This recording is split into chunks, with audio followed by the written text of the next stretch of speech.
just asked. And one of the things that I'm proudest of in my own career, and I preface this by the point I want to make, is that the Wolverine Bar Association here in Michigan, as you know, represents black attorneys, gave me an award, which is the award that I most am happy to have received over my 28 years in Congress. It's having named more African-American judges, federal judges, to the federal bench than any senator in the history of the country. I think that record still stands. I'd like somebody to break that record and do more, but that record stands. But I've read carefully what some leading black voices have said. I've read what Spike Lee has had to say, who understands, I think, very well what's going on in the country. I read what Harry Belafonte has had to say in his record in advancing important racial issues over a period of time. I've read what Cornel West has had to say. And I think it's very important to take a very deep look at the spectrum of opinions today, because there's no part of our American community that's having it harder, and right here in Flint is an example, than our African American community. And many things need to be done about it, but you need to have somebody that really intends to put policies in places going to make a difference. Why are we where we are right now after all these years? So a lot needs to be done, and the kinds of changes we need to help black people and Hispanic people and white people and all people in this country are the very program changes he's talking about. That's how we're going to redeem this country. Thanks, everyone. Okay, thank you, people.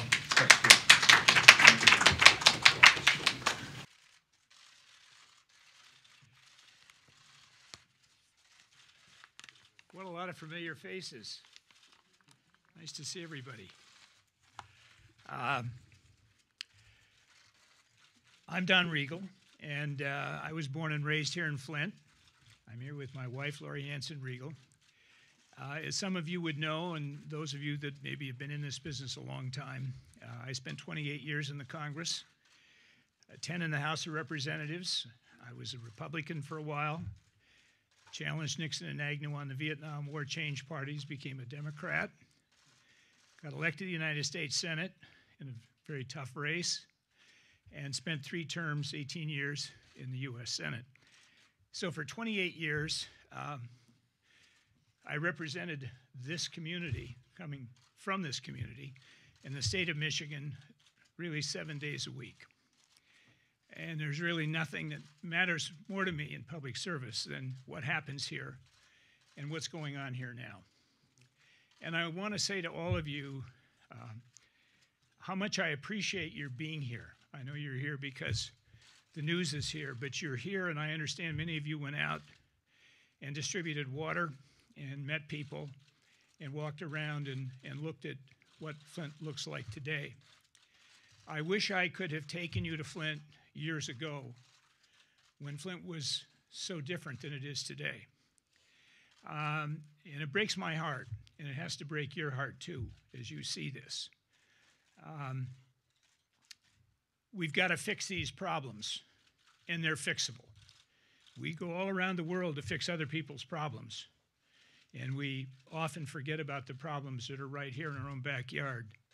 And these are the ones we have to change direction on and do something about. So with that, I've got a statement that I want to make. I'll go through it as quickly as I can, but I've written it myself, so every word is important. As you know from dealing with United States senators, we tend to like to be heard and say what we think and feel. Both Lori and I are here today to support the presidential candidacy of Bernie Sanders, and very proud to do so.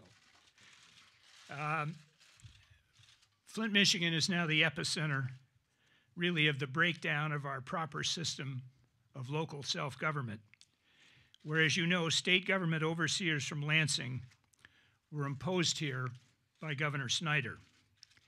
And with their reckless disregard for the health and the well-being of the people of Flint, they took steps in the name of austerity that poisoned our community water supply. For over 2 years, people of all ages have had their health damaged, with multiple deaths from Legionnaire's disease and the lives of countless Flint children impaired with lead poisoning and other toxins. Even now, this very day and this very minute, lead-poisoned water continues to contaminate our local water supply. And no one can know when they turn on the water tap what the level is of lead that may be coming out that tap into a glass of water, and whether it's safe to drink. The local community leaders, Mayor Weaver, the elected representatives, Congressman Dan Kildee, our 2 senators, Stabenow and Peters, and outraged citizens are fighting back with all their strength. But continued foot-dragging by the state government and hostile forces in Congress have stalled the emergency steps that need to be taken, and that's why some of you were out delivering bottles of water today. It's a very hard way to live. Nobody should have to live that way in America, in any community. On his visits to Flint, Bernie has met with many injured people and their families. And speaking at Eastern Michigan University, he said, and I quote him, "It's beyond my comprehension that in the year 2016 in the United States of America, we are poisoning our children."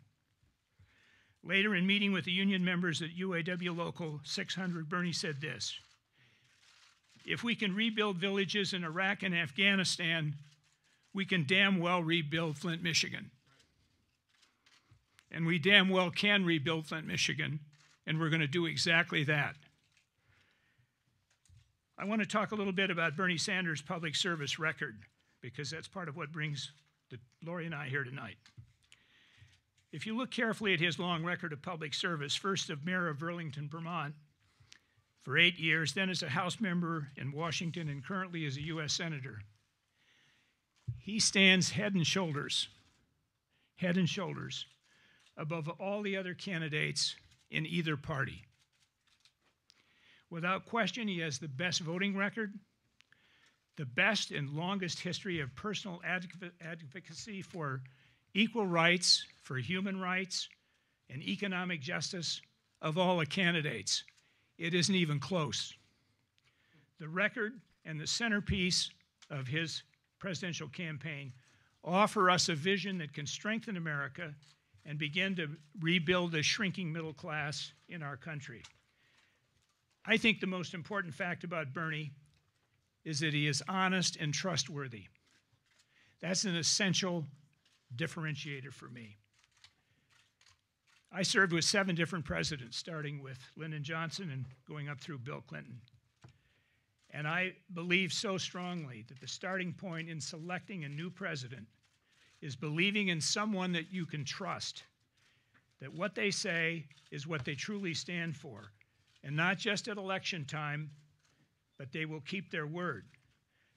Bernie has proven over the decades that his integrity and trustworthiness is rock solid.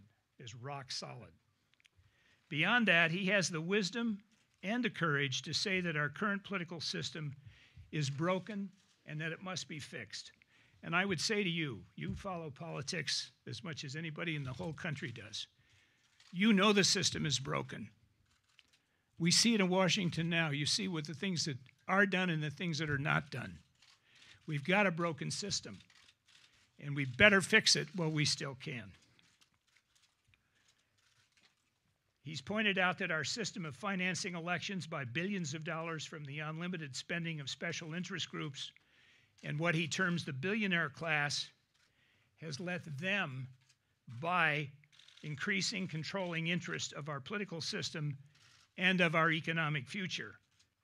He has pointed out that this poison of special interest money is contaminating our political system, the same way the poisoned water was sent through the local water system for 2 years here in Flint by the reckless actions and disregard of Governor Snyder's overseers. This wrongful power is creating government policy for the few and blocking the corrected policies needed for the many. Only Bernie Sanders has refused to create a super PAC refusing to accept the unlimited amounts of special interest money. And by the way, we should note, and congratulations, that the Sanders Citizen Volunteers won 2 more states yesterday, Kansas and Nebraska. So good news there. You think we're going to win Maine too? Terrific. Well, you deserve to. But here's a key point, and this is a practical point. And I hope you'll take a look at the attachment that I've added to my statement at the end. Bernie has one other extraordinary advantage and something to offer here. He's got the best chance to win in November. You worried about who's going to be appointed to the Supreme Court? You worried about the possibility of Cruz or Trump being elected?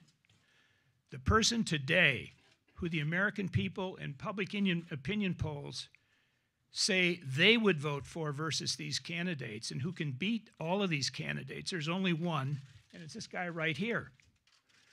It's not his opponent in the Democratic side. Her numbers don't show that. They show her losing. If you take the latest Quinnipiac poll, you'll see that, but there are other polls like it that show that are current. So if you want to think about winning across the whole country, not just primaries in red states, but winning enough votes across 50 states to actually win in November, the best chance for Democrats, independents, thoughtful Republicans, and America is standing right here. This is the guy.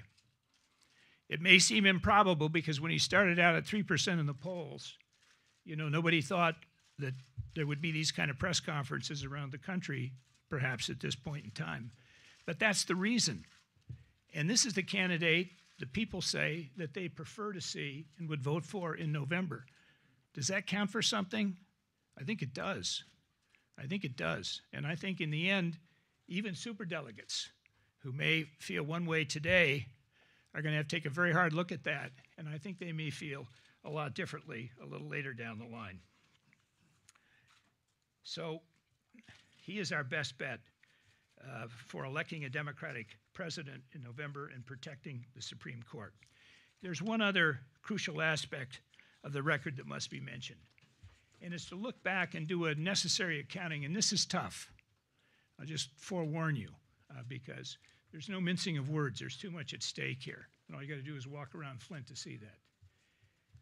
We have to do a necessary accounting of the hurtful decisions of the Clinton administration between 1992 and the year 2000. There were key decisions made then that badly damaged our country, which especially damaged the Flint that I love and so many industrial-based cities here in Michigan and across America. And 2 of the very most destructive national policies occurred during the Clinton administration, and the 3rd was in 2002, and I'll get to that. But I think the Clintons as a team need to be held accountable. Let me talk for a minute about the devastating NAFTA trade agreement. Not enough members of Congress could withstand the internal pressure in 1994 from the Clinton administration to pass NAFTA. It was intense. And instead of fight it and speak out against it, most members caved in and ended up voting for it. Well, you're looking at 2 here that did not. Bernie Sanders saw the harm in the deceit, and it was deceit, and the numbers show that. The deceit and the false NAFTA promises. And so people like the 2 of us and others tried our best to defeat it. Some of you may remember I even took Ross Perot to the steps of the state capitol in Lansing, and I was no fan of Ross Perot, but on this issue he was right, to rally against NAFTA. We knew it would have a devastating economic effect, destroying U.S. jobs, having a crushing impact right here in Flint and many other communities in Michigan. Now listen to this. Over the past 20 years, the Clinton pressure to pass NAFTA, we've had a total cumulative trade deficit with Mexico that is now over $900 billion. That's $900 billion. We're this close to $1 trillion. It soon will be $1 trillion. This can't go on. Not unless you want to see a lot more communities in America that look like Flint looks today, and Flint shouldn't look like it looks today. The Clintons rammed NAFTA down the throats of the American people with false promises. And you can go back and read what they said at the time. We were not going to have huge deficits like this, so they said. Well, it's almost $1 trillion and counting. So that needs to be remembered now. That's a fair thing to look at when you see the punishing effect it's had. The other major item during the Clinton administration was the irresponsible Wall Street deregulation. That same Clinton administration worked to deregulate Wall Street by repealing the historic and vital Glass-Steagall law. And that was another monstrous mistake with far-reaching consequences, letting Wall Street run wild, as you all know, and which finally later brought our entire financial system to its knees. Bernie saw the dangers. He spoke out against it. There was nobody more forceful in speaking out about it and warning us against doing it back at that time than Bernie was, and he fought hard against it.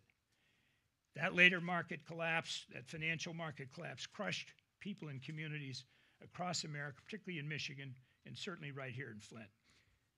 The next one, and the last one I want to mention, is the mistaken vote to send America to war in Iraq. This happened in 2002. And it needs to be mentioned, and it needs to be understood. I think the fateful Bush-Cheney Iraq War vote in 2002, above all other votes, was the epic test of judgment, character, and courage of the members of Congress serving at that time. It required standing up to the tremendous pressure of the military-industrial complex and the loud beating of the war drums by Bush and Cheney and the neocons. Now remember this, there were 23 Democratic senators who voted against the Iraq War. 23 that voted against the Iraq War, including both Michigan senators, Carl Levin and Debbie Stabenow, and I'm so proud of them for the fact that they did. And Ted Kennedy voted against the war. And as Chris Matthews, if he's here, will remind people, Ted called it the single most important vote in his entire 47 years in the US Senate. Think about that. Think of the thousands of votes he cast. He felt it was the single most important vote. And the man standing here next to me, Bernie Sanders, had the good judgment and the wisdom and the independence and the strength to vote against the Iraq War. We know that the other current Democratic presidential candidate, Mrs. Clinton, voted to send America to war in Iraq. The trillions of scarce dollars spent and wasted in Iraq hurt Flint. You're seeing it with your own eyes. That money was urgently needed here in America to rebuild our crumbling infrastructure here in Flint and elsewhere in Michigan and all across the nation. And worse than that, countless American lives were lost in Iraq, with many returning veterans carrying lifetime wounds and disabilities. And the suicide rate of returning veterans are off the charts. And today, that whole region of the world, after the war, after that mistaken war, is in shambles. Well, who's responsible for that? The people in Congress who voted to make it happen. It was a monstrous error of judgment, and it badly wounded America, and it's wounding America this very day. So elected officials have to be measured by their votes and their actions at crucial moments, not their later excuses and blame dodging and their poll-tested promises at campaign time. When people like Carl Levin and Debbie Stabenow and Ted Kennedy and Bernie Sanders did all they could to prevent the ruinous Iraq War, I cannot support a candidate in this primary who stood up and voted with Bush and Cheney to send our young men and women to war in Iraq. I want to now, I'm winding down here, so it won't be much longer, but these are key points. We've got to retain and regain citizen control of our national government. It's almost impossible today. Talk to any member of Congress who's spending most of their time raising money for their campaigns. It's almost impossible to take on the special interest domination of our government and set out to rebuild a broken political system, and that's what we have. We have a broken political system. It's It's what his campaign is all about, trying to fix it. But the longer we wait, the worse it gets. Bernie has said we have to start. As tough as it is, we have to start to try to change this, and he's right. It's really like ripping out the poisoned lead water pipes here in Flint. They must be ripped out, and then we will have pure, fresh water again to drink. And we can restore a national government that works for the people by ripping out the polluting influence of special interest money now flowing through and poisoning our national government system and the super PACs that keep it going. To do this, our presidential Democratic nominee must understand what needs to be done, and then must be courageous, independent, and determined to assemble a citizens' army, which is the only way you can stop it, and then hit it head on. But then you need one vital ingredient, and that is missing in all the other candidates in both parties. You have to be trustworthy. You have to mean what you say and have the honesty to live by the words you say. People have to trust you. Bernie has spent his lifetime earning and building that trust. And long before he was a committed civil rights activist as a college student in Chicago. Bernie is actually someone who was there on the Mall in Washington, D.C., standing up for civil rights when Dr. Martin Luther King gave his fateful "I Have a Dream" speech. Throughout his life, he's given his personal witness to the fight for human justice and for all our people. So Bernie is no Johnny-come-lately to basic human justice issues. The young people of America want their future back. They refuse to become a lost generation. Bernie is showing them that they can use their own individual power to organize and act together and to take back their own government, to break the stranglehold of special interest money and control. They're determined to change the direction of America and to once again pursue a new national path in behalf of the broad public interest. Is it idealistic? Yes, it is, and thank God it is. It was idealism that created America, and it's idealism that will now redeem